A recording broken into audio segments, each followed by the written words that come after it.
Dead body management पे आऊंगा, ये इंपॉर्टेंट है। काफी सारे मरीज इस तबके के जाएंगे डेड बॉडी मैनेजमेंट में, ये प्लीज ध्यान से सुनिएगा। ये पूरे सीक्वेंस की आखिरी कड़ी नहीं है, लेकिन आज के दिन मैं केवल लास्ट इसी पे करना, 2 मॉड्यूल्स आपके रह गए जिसमें लॉजिस्टिक्स है, कैसे तैयारी करें, ट्राइज आपका रह गया, एक आइसोलेशन वार्ड रह गया। समय के अभाव के कारण मैं सीधा डेड बॉडी मैनेजमेंट पे आ रहा हूँ अभी। इसमें देखिए, ये गवर्निंग डेड बॉडी गाइडलाइंस आए थे, ये ministry of health and family welfare से, एनक्लोजर से।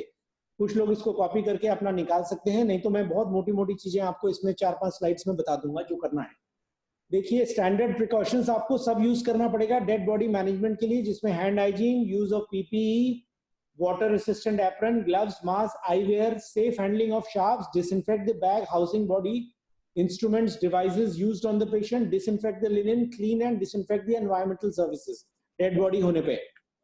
remove all the tubes, देखिए क्या करेंगे जब मृत हो जाए तो remove all the tubes, drains and catheters, dress with impermeable material, any puncture holes or wounds should be disinfected with 1% hypochlorite। मैंने आप याद कर लीजिए 1% hypochlorite।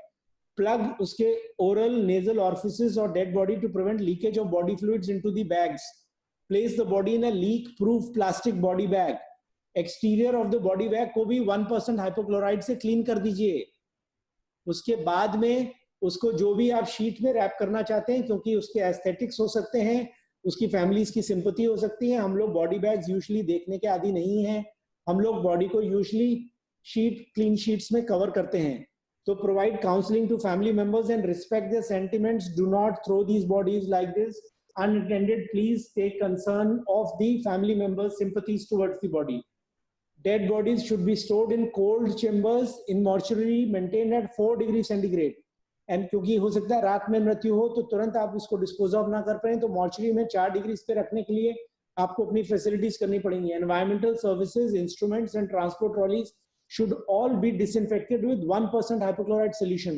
Embalming, लोग बॉडीज को embalming ना करें, not allowed।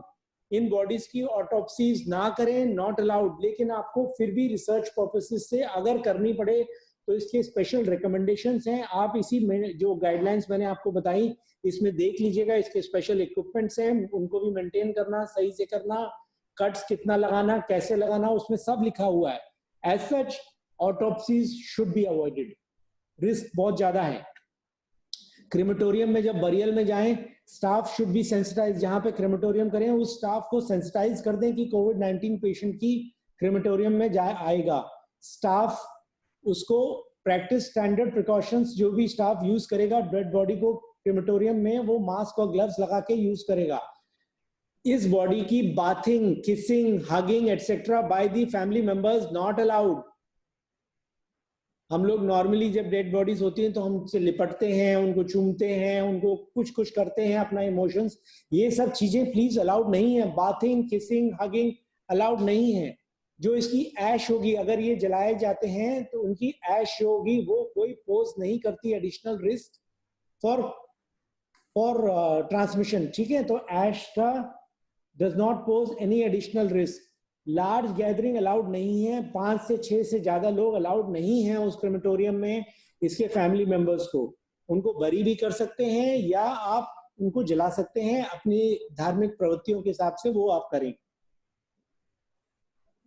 मैं अभी आज का दिन इसी डेड बॉडी पे खत्म करूंगा। कुछ क्वेश्चंस हैं, इससे पूछना है तो आप मुझसे पूछ लें अभी।